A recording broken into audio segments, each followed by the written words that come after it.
ಲಕ್ಷ ಹೆಕ್ಟರ್ವರೆಗೆ ಇವತ್ತು ನಾವು ತೊಗರಿಯನ್ನು ಬಿತ್ತಿದ್ದೀವಿ. ಆದರೆ ತೊಗರಿ ರೇಟ್ ಬಿದ್ದು ಹೋಗಿದೆ. 7,550 ರೂಪಾಯಿ ನಾವು ಈಗ ಬೆಂಬಲ ಬೆಲೆಯನ್ನು ಘೋಷಣೆ ಮಾಡಿದ್ದೀವಿ. ಆದರೆ ಭಾಳಷ್ಟು ರೈತರು ಅದು ಭಾಳ ಕಡಿಮೆ ಆಗ್ತದೆ, ನಿಮ್ಮ ಸರ್ಕಾರದಿಂದ ಇಷ್ಟು ಹಣ ಕೊಡಿಸ್ರಿ ಅಂಥೇಳಿ ನನಗೆ ಈಗ ತಾನೇ ಒತ್ತಾಯ ಮಾಡಿದ್ರು ಮೇಲೆ. ಇವ್ರ ಮಾತಿಗೆ ಮಾನ್ಯತೆ ಕೊಟ್ಟು ಮಾನ್ಯ ಮುಖ್ಯಮಂತ್ರಿಗಳ ಜೊತೆ ಮಾತನಾಡಿ, ಮುಖ್ಯಮಂತ್ರಿಗಳು ಕೂಡ ಹೃದಯ ವೈಶಾಲ್ಯತೆಯಿಂದ ನನಗೆ ಒಂದು ಮಾತು ಕೊಟ್ಟಿದ್ದಾರೆ. ಅದು ಎಷ್ಟೇ ಖರ್ಚು ಬಂದರೂ 450 ರೂಪಾಯಿ ಒಂದು ಕ್ವಿಂಟಲ್ಗೆ ಹೆಚ್ಚಿಗೆ ಮಾಡಿ ನೀನು ಘೋಷಣೆ ಕೊಡ್ತೀನಿ ಅಂತಕ್ಕಂಥ ಮಾತು ಹೇಳಿದ್ದಾರೆ. ಅದು ಅಂದಾಜು 140 ಕೋಟಿ ರೂಪಾಯಿ ಆಗ್ತದೆ. ಇವತ್ತು ಈ ಶ್ರೇಯಸ್ ಯಾರಿಗಾದ್ರೂ ಹೋಗ್ತಿದ್ರೆ ಹಸಿರು ಸೇನೆಯವ್ರಿಗೆ ಹೋಗ್ತದೆ ಅಂತೇಳಿ ನಾನು ಹೇಳಬೇಕಾಗಿದೆ. ನಿಮ್ಮ ಹೋರಾಟದ ಪ್ರತಿಫಲದಿಂದ ಇವತ್ತು 140 ಕೋಟಿ ರೂಪಾಯಿ ನಾವು ರಾಜ್ಯ ಸರ್ಕಾರದಿಂದ ನಿಮ್ಗೆ ಕೊಡಿಸ್ತಾ ಇದ್ದೀವಿ. ದಯಮಾಡಿ ಏನೀಗ ತೊಗರಿ ತಾವು ಬೆಳೆದಿದ್ದೀರಿ, ಯಾರೂ ಆತಂಕಕ್ಕೆ ಒಳಗಾಗಿ ಮಾರ್ಲಿಕ್ಕೆ ಹೋಗಬೇಡ. ಒಂದು 4 ದಿವಸ ತಡ ಆಗ್ಯದ, ನಾನು ಯಾಕೆ ಒಪ್ಕೊಳ್ತೀನಿ, ಅದನ್ನು ಕೇಂದ್ರ ಸರ್ಕಾರದ ಏನು ಅವರ ವ್ಯವಸ್ಥೆ ಮಾಡ್ಕೋಬೇಕಾಗಿತ್ತು. ಅದು ಈಗ ಎದ್ರ ಬಗ್ಗೆ ಅದು ಚಂದ್ರಕಾಂತ್ ಅದು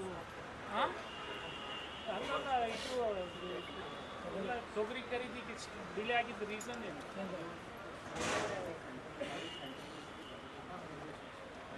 ಡಾಟಾ ಮೈಗ್ರೇಷನ್ ಸಲುವಾಗಿ ಒಂದು ಸಮಸ್ಯೆ ಆಗ್ಯದ. ಅದ್ರ ಸಲುವಾಗಿ 4 ದಿವಸ ತಡ ಆಗ್ಯದ. ಅದು ಕೇಂದ್ರ ನಫೆಡ್ದವ್ರು ಮಾಡಿದ ತಪ್ಪು, ನಮ್ದಲ್ಲ. ಕೇಂದ್ರ ಸರ್ಕಾರದ ಒಂದು ಸಂಸ್ಥೆ, ಅದನ್ನು ತೊಗರಿ ತಗೊಳ್ತಕ್ಕಂಥ ಸಂಸ್ಥೆ 4 ದಿವಸ ತಡ ಆಗ್ಯದೆ. ಆ ಡಾಟಾ ಮೈಗ್ರೇಷನ್ ಆಗಬೇಕಾಗಿತ್ತು, ಅದು ಆಗಿರಲಿಲ್ಲ. ಅದನ್ನು ಮಾಡ್ತಕ್ಕಂಥ ಕೆಲಸ ಕರ್ನಾಟಕ ಅಗ್ರಿಕಲ್ಚರ್ ಡಿಪಾರ್ಟ್ಮೆಂಟು ಮತ್ತು ನಫೆಡ್ದವ್ರು ಸೇರ್ಕೊಂಡು ಮಾಡ್ತಾ ಇದ್ದಾರೆ. ಅದು ಮಾಡಿದ ಮೇಲೆ ತೊಗರಿ ತಗೊಳ್ತಕ್ಕಂಥ ಎಲ್ಲ ಕೇಂದ್ರಗಳು ಪ್ರಾರಂಭ ಆಗ್ತವೆ. ಇಡೀ ರಾಜ್ಯದಲ್ಲಿ ಇಡೀ ರಾಜ್ಯದಲ್ಲಿ 450 ಸೆಂಟರ್ಗಳಲ್ಲಿ ತೊಗರಿ ತಗೊಳ್ಳಿಕ್ಕೆ ಪ್ರಾರಂಭ ಮಾಡ್ತೀವಿ. 1 ಕ್ವಿಂಟಲ್ಗೆ 8,000 ರೂಪಾಯಿ ಆಗ್ತದೆ. ದಯಮಾಡಿ ಯಾರು ಮಾಡಬೇಕು. ಒಂದು ರೈತನಿಂದ 40 ಕ್ವಿಂಟಲ್ ತೊಗರಿ ತಗೊಳ್ತೀವಿ. ದಯಮಾಡಿ ಇದು ನಿಮ್ಮ ಹಸಿರು ಸೇನೆ ಹೋರಾಟದಿಂದ ಇವತ್ತು ಇಡೀ ರಾಜ್ಯದ ರೈತರಿಗೆ, ತೊಗರಿ ಬೆಳೆಗಾರರಿಗೆ 8,000 ರೂಪಾಯಿ ಕ್ವಿಂಟಲ್ಲು ಇವತ್ತು ಧಾರಣೆ ಸಿಗ್ತಾ ಇದೆ. ಹಿಂದೆಲ್ಲ 5,500 ರೂಪಾಯಿ ತೊಗೊಂಡಾರೆ. 6,000 ರೂಪಾಯಿ ಒಳಗೆ 5,800 ರೂಪಾಯಿ ಮೇಲೆ ಕೊಟ್ಟಿಲ್ಲ 2020ರಲ್ಲಿ. ಇವತ್ತು ನಾವು 8,000 ರೂಪಾಯಿ ನಿಮಗೆ ಕೊಡಿಸ್ತಾ ಇದ್ದೀವಿ. ದಯಮಾಡಿ ಇದೆಲ್ಲ ನಿಮ್ಮ ಹೋರಾಟದ ಪ್ರತಿಫಲ. ಮಾನ್ಯ ಮುಖ್ಯಮಂತ್ರಿಗಳಿಗೆ ನಿಮ್ಮೆಲ್ಲರ ವತಿಯಿಂದ ನಾನು ಕೃತಜ್ಞತೆಯನ್ನು ಸಲ್ಲಿಸ್ತೀನಿ. 140 ಕೋಟಿ ರೂಪಾಯಿ ಇವತ್ತು ಅವರು ಕೊಡ್ಲಿಕ್ಕೆ ಒಪ್ಕೊಂಡಿದ್ದಾರೆ. ಸಹಕಾರ ಮಾಡಬೇಕು. ಜೊತೆಗೆ ಇನ್ನೊಂದು ನಿಮಗೆ ಹೇಳಬೇಕಪ್ಪ ಅಂದರೆ, ಇಡೀ ಉತ್ತರ ಕರ್ನಾಟಕದವರು ನಾವು ಜೋಳ ಬೆಳಿತೀವಿ. ಆದರೆ ಜೋಳ ಬೆಳೆದಿರ್ತಕ್ಕಂಥ ನಾವು ಏನು ದಡ್ತನ ಮಾಡಾಕತ್ತೀವಿ ಅಂದರೆ, ನಮ್ಮ ಜೋಳ ನಾವು ಬೆಂಬಲ ಬೆಲೆ ಸೆಂಟ್ರಿಗೆ ಹೋಗಿ ಮಾರಾಟ ಮಾಡ್ತಾ ಇಲ್ಲ. ಯಾರು ಜೋಳ ತುಂಬೋರು ಊರಿಗೆ ಬರ್ತಾರೆ ಅವರಿಗೆ ಮಾರಿಬಿಡ್ತೀರಿ ನೀವು. ಅವ್ರು ಬರೀ 2,000 ರೂಪಾಯಿ ಕೊಡ್ತಾರೆ ಒಂದು ಕ್ವಿಂಟಲ್ಗೆ. ಹೆಚ್ಚು ಕೊಡ್ತಾರೆ, 2,000 ಕೊಡ್ತಾರೆ, 2,200 ರೂಪಾಯಿ ಕೊಡ್ತಾರೆ. ಇವತ್ತು ನಿಮಗೆ ಹೇಳಬೇಕಪ್ಪ ಅಂದರೆ, 1 ಕ್ವಿಂಟಲ್ಗೆ 3,370 ಹೈಬ್ರಿಡ್ ಕೊಡ್ತೀವಿ ನಾವು. ಎಷ್ಟು? 3,370 ರೂಪಾಯಿ. ನೀವು 2,000 ರೂಪಾಯಿಗೆ ಮಾರ್ಕೋತೀರಿ. ಅದು ಮಾಲ್ದಂಡಿ ಮಾರ್ಕೋತೀರಿ ನೀವು. ಇದು ಹೈಬ್ರಿಡ್. ಮಾಲ್ದಂಡಿಗೆ 3,400 ರೂಪಾಯಿ ಕೊಡ್ತೀವಿ ಜವಾರಿ ಜೋಳ. ನೀವು ಯಾರೂ ಮಾರ್ಲಕ್ಕೆ ಹೋಗ್ಬೇಡ್ರಿ. ಇದು ಕೂಡ 5 ಲಕ್ಷ ಕ್ವಿಂಟಲ್ ತಗೊಳ್ತಕ್ಕಂಥ ಅವಕಾಶ ಇದೆ. ಅದನ್ನು ನಮ್ಮ ಜಿಲ್ಲೆ ಎಷ್ಟು ಬೆಳೆದೀವೋ ಅದ್ರ 30% ತಗೊಳ್ತಕ್ಕಂಥದ್ದು ಇವತ್ತೇ ಹೊಡೆದು ಆದೇಶ ಮಾಡ್ತಕ್ಕಂಥ ಪ್ರಯತ್ನ ನಾವು ಮಾಡ್ತಾ ಇದ್ದೀವಿ. ಎಲ್ಲ ಜೋಳದ ಬೆಲೆ ಇನ್ಮೇಲೆ 3,000 ರೂಪಾಯಿ ಮೇಲೆ ಆಗ್ತದೆ. ದಯಮಾಡಿ ಯಾರು ನೀವು ಮಾರಬೇಡ್ರಿ. ಅದನ್ನು ನಮ್ಮ ಜೋಳದ ಎಲ್ಲಿ ಖರೀದಿ ಸೆಂಟರ್ ಇರ್ತಾವೆ ಅಲ್ಲಿ ಹಾಕಿದರೆ ನಿಮಗೆಲ್ಲರಿಗೂ ಇಡೀ ಕರ್ನಾಟಕದಾಗ ಎಷ್ಟು ಜನ 11 ಜಿಲ್ಲೆಯವ್ರು ಜೋಳ ಬೆಳೆದಿದ್ದೀವಿ ಆಯಷ್ಟು ನಿಮ್ಗೆ ಹೇಳಿ 150 ಕ್ವಿಂಟಲ್ವರೆಗೆ ತಗೋತೀವಿ. ಬೆಳಗಾವದಾಗ 1,70,000 ಹೆಕ್ಟರ್ ಬೆಳೆದಾರ. ಹಾವೇರಿಯಲ್ಲಿ 93,000 ಹೆಕ್ಟರ್ ಬೆಳೆದಾರ. ರಾಯಚೂರಿನಲ್ಲಿ 79,000 ಹೆಕ್ಟರ್ ಬೆಳೆದಾರೆ. ಕಲಬುರಗಿಯಲ್ಲಿ 68,000, ಬಿಜಾಪುರದಲ್ಲಿ 60,000 ಹೆಕ್ಟರ್ ಬೆಳೆದಾರೆ. ಇವ್ರಿಗೆಲ್ಲರಿಗೂ ನಾವು 8 ಲಕ್ಷ ಹೆಕ್ಟರ್ನಲ್ಲಿ ಜೋಳ ಇದೆ. ದಯಮಾಡಿ ನೀವು ಯಾರೂ ಆತಂಕಕ್ಕೆ ಒಳಗಾಗಿ 2,000 ರೂಪಾಯಿಗೆ ಮಾರ್ಕೊಳ್ಳೋಕೆ ಹೋಗ್ಬೇಡ್ರಿ, 2,200 ಮಾರ್ಕೋಬೇಡ್ರಿ. ನಿಮ್ಗೆ ಕನಿಷ್ಠ 1 ಕ್ವಿಂಟಲ್ಗೆ 3,300 ರೂಪಾಯಿ ಸಿಗ್ತದೆ. ದಯಮಾಡಿ ಜೋಳ ಕೂಡ ನೀವು ಆ ಕೇಂದ್ರಗಳಲ್ಲೇ ಕೂರ್ತಕ್ಕಂಥ ಕೆಲಸ ಮಾಡಬೇಕು ಅನ್ನೋದು ನಮ್ಮ ಬೇಡಿಕೆ ಇದೆ. ಜೊತೆಗೆ ಇವೆಲ್ಲ ಮುಗಿದ ಮೇಲೆ ನಮ್ಮ ಅನೇಕ ರೈತರು, ಬಿಜಾಪುರ ಜಿಲ್ಲೆ ರೈತರು, ಈ ತೊಗರಿ ಬೀಜದಲ್ಲಿ ಮೋಸ ಆಗಿದೆ, ತೊಗರಿ ಔಷಧ ಕಳಪೆ ಮಟ್ಟದ ಸಪ್ಲೈ ಮಾಡಿ ಮೋಸ ಮಾಡಿದ್ದಾರೆ ಅಂತಕ್ಕಂಥ ದೂರು ಕೊಟ್ಟಾರೆ. ಅದ್ರ ಬಗ್ಗೆ ಜಾಯಿಂಟ್ ಡೈರೆಕ್ಟರ್ ಬಿಜಾಪುರ ಜಿಲ್ಲೆಯವರು ಇಲ್ಲೇ ಬಂದಾರೆ. ನಿಮ್ಮ ದೂರು ಏನದ ಅವರಿಗೆ ತಿಳಿಸಿದ್ರೆ ತಿಕೋಟದವ್ರು ಇಲ್ಲೇ ತಿಕೋಟದವ್ರು ಯಾವ ರೈತರು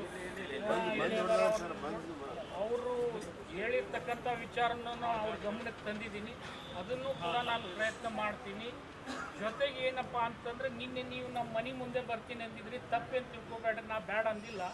ಆದರೆ ಅಲ್ಲೇನಾಗ್ತದೆ, ನನಗೆ ರಾತ್ರಿ ಹೊತ್ತಿನಾಗ ನೀವು ಬರ್ತೀನಿ ನಾನು ಇರಲಿಲ್ಲ. ಅದಕ್ಕೆ ನೀವೆಲ್ಲ ಇಲ್ಲಿ ಬರ್ತೀರಿ ಅಂತ ತಿಳ್ಕೊಂಡು ಇವತ್ತು ನಾನು ಬಿಜಾಪುರಕ್ಕೆ ಬಂದಿದ್ದೀನಿ.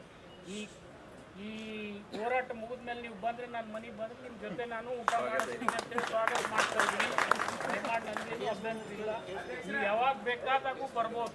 ಒಂದು ನಿಮಿಷ, ಯಾವಾಗ ಬೇಕಾದಾಗೂ ಬರ್ಬೋದು. ಇಲ್ಲಿ ಅದಕ್ಕೆ ನಾವು ಸೇರಿಸಿದ್ದೀವಪ್ಪ ಅಂದರೆ ಸರ್ಕಾರಿ ಕೆಲಸ ಇರೋದ್ರಿಂದ, ಸರ್ಕಾರಿ ಸಾರ್ವಜನಿಕ ಸಭೆ ಇರೋದ್ರಿಂದ ಇಲ್ಲಿ ಸೇರಿಸಿದ್ದೀವಿ. ದಯಮಾಡಿ ಅನ್ಯತಾ ಭಾವಿಸ್ಬೇಡ್ರಿ. ಈ 4 ಪ್ರಮುಖ ಬೇಡಿಕೆಗಳನ್ನು ನಾವು ಈಡೇರಿಸ್ಕೊಡ್ತಕ್ಕಂಥ ಕೆಲಸ ಮಾಡ್ತೀವಿ. ಆದಷ್ಟು ತೀವ್ರವಾಗಿ ಕಬ್ಬಿನ ವಿಷಯದಲ್ಲಿ ನಾನು ಒಂದು ಸಭೆಯನ್ನು ಏರ್ಪಾಡು ಮಾಡ್ತೀನಿ ಮಾನ್ಯ ಮುಖ್ಯಮಂತ್ರಿಗಳ ಜೊತೆ. ಮತ್ತು ಇಡೀ ನಿಮ್ಮ ಹೋರಾಟದ ಪ್ರತಿಫಲದಿಂದ ಜೋಳ ಮತ್ತು ತೊಗರಿ ಬೆಳೆದಂಥ ರೈತರಿಗೆ ಈ ಸಾರ್ತಿ ಉಸಿರಾಡಿಸ್ತಕ್ಕಂಥ ಶಕ್ತಿ ಯಾರಾದರೂ ಕೊಟ್ಟಿದ್ರೆ ಕರ್ನಾಟಕ ರಾಜ್ಯ ರೈತ ಸಂಘ ಹಸಿರು ಸೇನೆಯವರು ಕೊಟ್ಟಿದ್ದಾರೆ ಅಂತೇಳಿ ನಾನು ಅವರಿಗೆ ಕೃತಜ್ಞತೆಯನ್ನು ಸಲ್ಲಿಸ್ತೀನಿ. ಜೊತೆಗೆ ಕಬ್ಬಿಂದು ಬೆಲೆದೊಂದು CSCPಗೆ ಹೋದ ಸರ್ತಿ ನಾವು 3,500 ರೂಪಾಯಿ ರೆಕಮೆಂಡ್ ಮಾಡಿದ್ವಿ. ಈ ಸಾರ್ತಿ 4,400 ರೂಪಾಯಿ ರೆಕಮೆಂಡ್ ಮಾಡಿದ್ದೀವಿ. ಅದನ್ನು ಕೂಡ ಪ್ರಯತ್ನ ನಾನು ಮಾಡ್ತೀನಿ ಅಂತಕ್ಕಂಥ ಮಾತನ್ನು ಅದು ನಾನು ಮಾಡೋದಿಲ್ಲ, ಕೇಂದ್ರ ಸರ್ಕಾರ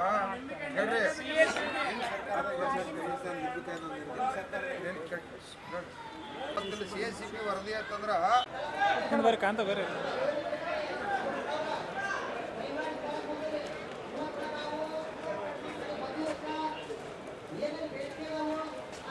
ನಮ್ಮ ಏನ್ ಬೇಡಿಕೆ ಅದಾವ ಅದನ್ನ ನಾವು ಶಾಸೋದ್ರೊಳಗೆ ತಗೊಂಡೋಗ್ರು ಅದನ್ನ ಘೋಷಣೆ ಮಾಡ್ತಾರೆ. ನಾಯಕರಿಗೆ ವಿನಂತಿ ಮಾಡ್ಕೊಳ್ತೀನಿ, ಸಚಿವರು ನಿಮ್ಮ ತಾಲೂಕಿಗೆ ಟೈಮ್ ಕೊಡ್ತಾರೆ. ಬಹಳ ರಾಜ್ಯದ ಗಂಭೀರ ಸಮಸ್ಯೆಗಳ ಪರಿಹಾರ ಹೇಳಿ ಬಂದಾರು. ಮುಖ್ಯಮಂತ್ರಿಗಳು ಕೂಡ ಮಾತಾಡಿ ಬಂದಾರ. ನೀವೆಲ್ಲ ಕತ್ತ ಹಾಕಿದ್ರೆ ಅಂದ್ರೆ ವಿಷಯ ಕೇಳೋದಿಲ್ಲ. ನಿಮ್ಮ ಸಮಸ್ಯೆಗೆ ಅರ್ಧ ಗಂಟೆ ಟೈಮ್ ಕೊಡ್ತೀನಿ ಅಂದಾರು. ಸ್ವಲ್ಪ ಎಲ್ಲರೂ ಶಾಂತ ರೀತಿ ಕೇಳಿ ಸಚಿವರು ಮಾತಾಡ್ತಾರೆ. ರಾಜ್ಯಕ್ಕೆ ಸುದ್ದಿ ಕೊಡಬೇಕಾಗಿತ್ತು. ಇದು ನಮ್ಮ ವೈಯಕ್ತಿಕ ಒಂದೇ ವಿಚಾರ ಅಲ್ಲ. ದಯವಿಟ್ಟು ಅವ್ರು ಮೀಡಿಯಾದವ್ರು ಮತ್ತು ಅವ್ರು ನಮ್ಮ ಮುಂದೆ ವಿಡಿಯೋ ಮಾಡ್ಬೇಕಾಗ್ತೈತಿ.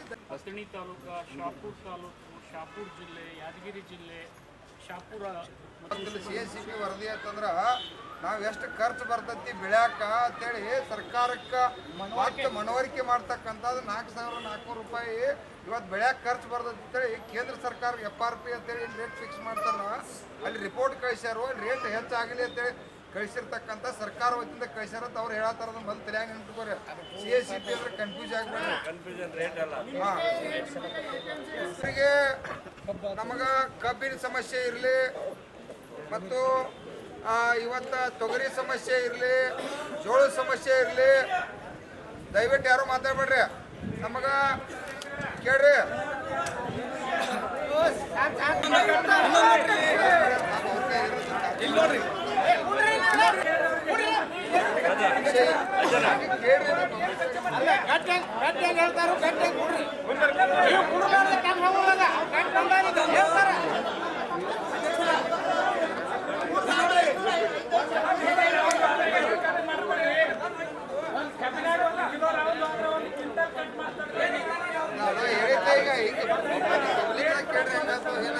ನಾಳೆ ಮಾಡ್ತದೆ.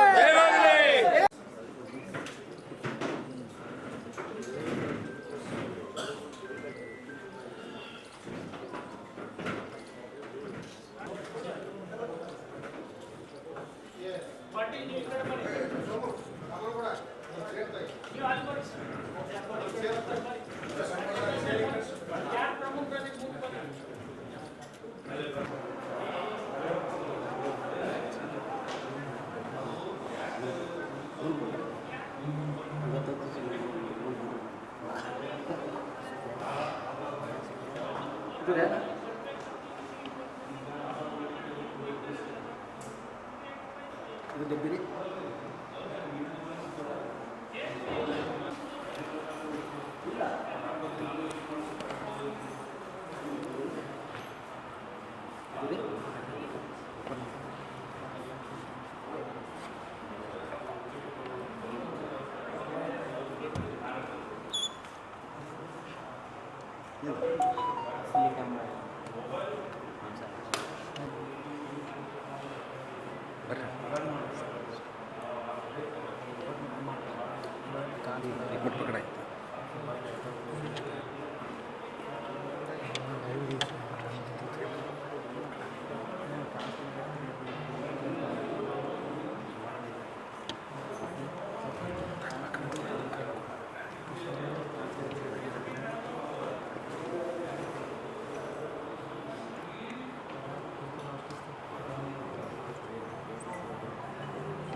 ಮುಖ್ಯಮಂತ್ರಿಗಳು ಕೂಡ್ಕೊಂಡ್ರು. ಅವಾಗ ಕೂಡ ನಾವು ಮುಖ್ಯಮಂತ್ರಿಗಳ ಜೊತೆ ಚರ್ಚೆ ಮಾಡ್ಬೇಕನ್ನೋದ್ರೊಳಗೆ ನಮ್ಮ ಮಾಜಿ ಪ್ರಧಾನ ನಾವು ಬೆಳಗಾವಿ ಒಳಗ ಎಲ್ಲ ಒಂದ 100 ವರ್ಷದ ಒಂದು ಅಧಿವೇಶನದ ಗೋಸ್ಕರ ಕೊನೆ ಹಂತದೊಳಗೆ ನಾವು ಏನಾದ್ರೂ ಸರ್ಕಾರದಿಂದ ಉತ್ತರ ಬರ್ಬೋದು ಅಂತ ಒಂದು ನಿರೀಕ್ಷೆ ಇದ್ದಾಗ ಯಾರ್ಯಾರು ಸಚಿವ ಹೆಬ್ಬಾಳ್ಕರ್ ಅವ್ರ ಗದ್ದಲದಾಗ ಇಡೀ ಸದನದ ಮುಳುಗಿಸಿ ಬಿಟ್ರು ಅವ್ರು. ಇದಕ್ಕಂತ ಚರ್ಚೆಕೊಂಡು ಹೋಗ್ಬೇಕಂತ ನಾವು ಬೆಳಗಾವಿ ಚಳಿಗಾಲದ ಒಂದು ಅಧಿವೇಶನದಿಂದ ಮುಂಚೆಯಿಂದ ಪ್ರಯತ್ನ ಪಡತ್ತಿದ್ವಿ. ಇವತ್ತು ಕರ್ನಾಟಕ ರಾಜ್ಯ ರೈತ ಸಂಘ ಹಸಿರು ಸೇನೆ ಸಂಘಟನೆಯ ನೇತಾರರಾದಂಥ ಚಿನ್ನಪ್ಪ ಪೂಜಾರಿ ಅವ್ರ ಜೊತೆ ಇಡೀ ರಾಜ್ಯದ ರೈತರು ಇಲ್ಲಿ ಸೇರಿದ್ರು. ಅವರು ವಿಶೇಷವಾಗಿ ಯಾದಗಿರಿಯವರು, ಬೆಳಗಾವದವರು ಮತ್ತು ರಾಜ್ಯದ ವಿವಿಧ ಭಾಗಗಳಿಂದ ಇವತ್ತು ಗುಲ್ಬರ್ಗಾದವರು ಎಲ್ಲರೂ ಬಂದಿದ್ದರು. ಅವರ ಕಬ್ಬಿನ ವಿಷಯದಲ್ಲಿ ಕೆಲವು ಪ್ರಮುಖ ಬೇಡಿಕೆಗಳಿದ್ದು ಅವುಗಳನ್ನು ಯಾವ ಮಟ್ಟಕ್ಕೆ ನಾವು ಏನೇನು ಮಾಡಿದ್ದೀವಿ ಅಂತಕ್ಕಂಥ ಪ್ರತಿಯೊಂದು ವಿಷಯನ ಅವ್ರ ಗಮನಕ್ಕೆ ನಾವು ತಂದಿದ್ದೀವಿ ಮತ್ತು ಆ ದಿಸೆಯಲ್ಲಿ ನಾವು ಪ್ರಯತ್ನ ಮಾಡ್ತಾ ಇದ್ದೀವಿ. ಜೊತೆಗೆ ಇನ್ನೊಂದು ರಾಜ್ಯದ ರೈತರು ಅಥವಾ ನಮ್ಮ ಉತ್ತರ ಕರ್ನಾಟಕದ ರೈತರು 2 ವಿಷಯಗಳನ್ನು ಮಂಡನೆ ಮಾಡಿದರು. ಒಂದು, ತೊಗರಿ ಬೆಳೆಗೆ ಏನು ತೊಗರಿ ಬೆಳೆ ಈ ಸರ್ತಿ ಅತಿವೃಷ್ಟಿಯಿಂದ ಅನಾವೃಷ್ಟಿಯಿಂದ ಹಾಳೆ ಆಗಿರ್ತಕ್ಕಂಥ ವಿಚಾರದಲ್ಲಿ ನಮಗೆ ಸೂಕ್ತ ಪರಿಹಾರ ಸಿಕ್ಕಿಲ್ಲ. ಅದರ ಹಿನ್ನೆಲೆಯಲ್ಲಿ ನಮಗೆ ಹೆಚ್ಚಿನ ಪರಿಹಾರ ಘೋಷಣೆ ಮಾಡಿ MSP ಬೆಲೆ ಏನು 7,550 ಇದೆ ಅದಕ್ಕೆ ಸರ್ಕಾರದಿಂದನೂ ನೀವು ಹಣ ಸೇರಿಸಿಕೊಡಬೇಕು ಅಂತೇಳಿ ಅವ್ರು ಕೇಳಿದಾಗ ಅದನ್ನು ತತ್ಕ್ಷಣ ಮುಖ್ಯಮಂತ್ರಿಗಳ ಜೊತೆ ಮಾತನಾಡಿ 1 ಕ್ವಿಂಟಲ್ಗೆ 450 ರೂಪಾಯಿ ಸೇರಿಸಿ 8,000 ರೂಪಾಯಿಯನ್ನು ಘೋಷಣೆ ಮಾಡಿದ್ದೀವಿ ನಾವು ತೊಗರಿಗೆ. ಇದು ಹೆಚ್ಚು ಕಡಿಮೆ 140 ಕೋಟಿ ರೂಪಾಯಿ ಹೊರೆ ಸರ್ಕಾರಕ್ಕೆ ಆಗ್ತದೆ. ಮಾನ್ಯ ಮುಖ್ಯಮಂತ್ರಿಗಳು ಕೊಡಲಿಕ್ಕೆ ಒಪ್ಪಿದ್ದಾರೆ. ಇಡೀ ಕರ್ನಾಟಕ ರಾಜ್ಯದ ರೈತರ ವತಿಯಿಂದ ಸರ್ಕಾರದ ಮುಖ್ಯಮಂತ್ರಿಗಳಿಗೆ ಕೃತಜ್ಞತೆಯನ್ನು ಸಲ್ಲಿಸಲಿಕ್ಕೆ ಇಚ್ಛೆ ಪಡ್ತಾ ಇದ್ದೀನಿ. ಜೊತೆಗೆ ಜೋಳ ಏನಿತ್ತು ನಮ್ಮಲ್ಲಿ ಪ್ರಮುಖ ಬೆಳೆ, ಅದು ಕೂಡ ಈ ಬಾರಿ ಸ್ವಲ್ಪ ಮಟ್ಟಿಗೆ ಈ ರೋಗ ರುಜಾಣಿಯಿಂದ ಅದು ಕೂಡ ಕಡಿಮೆ ಬರ್ತಾ ಇದೆ. ಆದರೆ ಜೋಳಕ್ಕೆ ಕೂಡ ನಮ್ಮ ಉತ್ತರ ಕರ್ನಾಟಕದ ರೈತರು ಏನು ಮಾಡ್ಯಾರ ಅಂದರೆ 2019ರಿಂದ ಅದನ್ನು ಬೆಳೆದಂಥ ಜೋಳವನ್ನು MSP ಬೆಂಬಲ ಬೆಲೆ ಅಡಿಯಲ್ಲಿ ಸೇಲ್ ಮಾಡಿಲ್ಲ.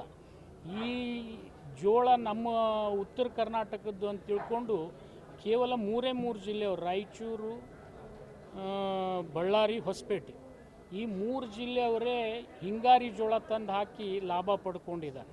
ಅದನ್ನು ಈ ಬಾರಿ ರಾಜ್ಯದಲ್ಲಿ ಯಾವ ಜಿಲ್ಲೆಯಲ್ಲಿ ಎಷ್ಟೆಷ್ಟು ಜೋಳ ಬೆಳೆದಿದ್ದಾರೆ ಆ ಎಲ್ಲ ರೈತರ ಹಿತದೃಷ್ಟಿಯಿಂದ ಆಯಾ ಜಿಲ್ಲೆಯಲ್ಲಿ 30% ಜೋಳ MSP ಅಡಿಯಲ್ಲಿ 3,340 ರೂಪಾಯಿಗೆ ಕೊಡಿಸ್ತಕ್ಕಂಥ ಪ್ರಯತ್ನ ನಾವು ಮಾಡ್ತೀವಿ. ಆ ಕೇಂದ್ರಗಳನ್ನು, ಖರೀದಿ ಕೇಂದ್ರಗಳನ್ನು ಕೂಡ ಪ್ರಾರಂಭ ಮಾಡ್ತೀವಿ. ಕ್ಯಾಬಿನೆಟ್ ಕಮಿಟಿಯಲ್ಲಿ ಆ ನಿರ್ಣಯ ಕೂಡ ಆಗಿದೆ. ಸರಿ, ನಿಮ್ಮ ಮನೆ ಮುಂದೆ ಈಗ ಭೇಟಿ ಮಾಡ್ತೀವಿ ಅಂತ ಹೇಳ್ತಾ ಇದ್ರು. ಈಗ ಸಮಸ್ಯೆ ಬಗ್ಗೆ ಸಭೆ ನಂತರ ಈಗ ಅವ್ರ ನಿರ್ಣಯ ಏನಾಗಿದೆ, ಅದು ಬಿಟ್ಟಿದ್ದಾರೆ, ಕೈ ಬಿಟ್ಟಿದ್ದಾರೆ? ನೋಡಿ, ನನ್ನ ಮನೆ ಮುಂದೆ ಕೂಡಲಿ, ನನ್ನ ಜೊತೆ ಕೂಡಲಿ ತಪ್ಪಿಲ್ಲ. ರೈತರ ಬೇಡಿಕೆಗಳು ಈಡೇರಬೇಕಾಗಿದ್ದು ಸರ್ಕಾರದ ಉದ್ದೇಶ, ಅದರ ತಪ್ಪೇನಿಲ್ಲ.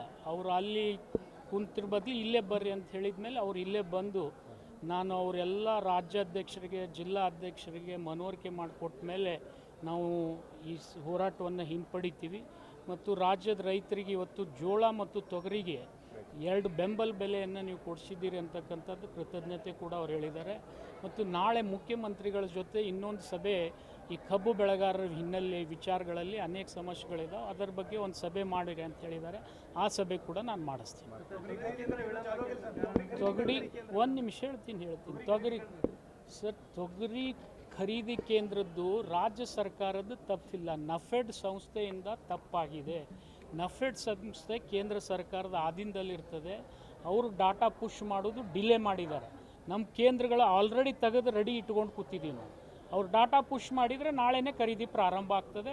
ಅದು ಕೂಡ ಕ್ಯಾಬಿನೆಟ್ ಸಬ್ ಕಮಿಟಿಯಲ್ಲಿ ಡಿಸ್ಕಷನ್ ಆಗಿ ನಫೆಡ್ಗೆ ಚಿಮಾರಿ ಹಾಕಿದ್ದಾರೆ. ಅವ್ರು ಆದಷ್ಟು ಲಘುನೇ ಆ ಡಾಟಾ ಪುಷ್ ಮಾಡ್ತಾರೆ, ಖರೀದಿ ಪ್ರಾರಂಭ ಆಗ್ತದೆ. ಸರ್, APMCಲಿ ದಲ್ಲಾಳಿಗಳ ದುಡ್ಡು ತಗೊಳ್ತಾ ಇದ್ದಾರೆ, ಅದ್ರ ಬಗ್ಗೆನೂ ದೂರಿದೆ. ನೋಡಿ, APMCಗಳು ಇಲ್ಲಿವರೆಗೆ ಮುಚ್ಚೋಗಿದ್ದು. ಇದೇ ವರ್ಷ ನಾವು ಪ್ರಾರಂಭ ಮಾಡಿದ್ದೀವಿ. ನಮಗೆ ಕೆಲವು ಸಮಸ್ಯೆಗಳಿದಾವೆ. ನೇಮಕಾತಿ ವಿಷಯದಲ್ಲಿ APMC ಸಿಬ್ಬಂದಿಗಳ ಕೊರತೆ ಇದೆ, ಮತ್ತು ಕೆಲವು APMCಗಳಲ್ಲಿ ನಮ್ಮಲ್ಲಿ ಸಿಬ್ಬಂದಿಗಳೇ ಇಲ್ಲ. ಅಂಥ ಹಿನ್ನೆಲೆಯಲ್ಲಿ ಅಲ್ಲಿ ಇಲ್ಲಿ 1, 2, 3, 4 ಇನ್ಸಿಡೆಂಟ್ ಆಗಿದ್ದು ನನ್ನ ಗಮನಕ್ಕೆ ತಂದಿದ್ದಾರೆ. ನಾನು ಖಂಡಿತ ಅವ್ರ ಮೇಲೆ ಕ್ರಮ ತಗೊಳ್ತೀನಿ. ತೂಕದ ಯಂತ್ರಗಳನ್ನು ಈಗಾಗಲೇ ನಾವು ರಾಜ್ಯ ತುಂಬ ಅಳವಡಿಸ್ತಕ್ಕಂಥ ನಿರ್ಣಯ ತೊಗೊಂಡಿದ್ದೀವಿ. ಅದಕ್ಕೆ APMCಯಿಂದನೇ ಹಣ ಕೊಟ್ಟಿದ್ದೀವಿ, ಮತ್ತು ಅದು ರೈತ ಸಂಘದವರ ಅಧೀನದಲ್ಲಿನೇ ಅವು ತೂಕದ ಯಂತ್ರಗಳನ್ನು ಕೊಡ್ತಕ್ಕಂಥ ಪ್ರಯತ್ನ ನಾವು ಮಾಡ್ತಾ ಇದ್ದೀವಿ. ಸರ್, ಇನ್ನೊಂದು ಈಗ ಒಂದು ಅಮಾನವೀಯ ಘಟನೆ ನಡೆದಿದೆ ಸರ್ ವಿಜಯಪುರ ಜಿಲ್ಲೆಯಲ್ಲಿ. ವಿಜಯಪುರದಲ್ಲಿ ಗಾಂಧಿನಗರ ಅಂತ ಏನ್ಬಿಡ್ತಾರೆ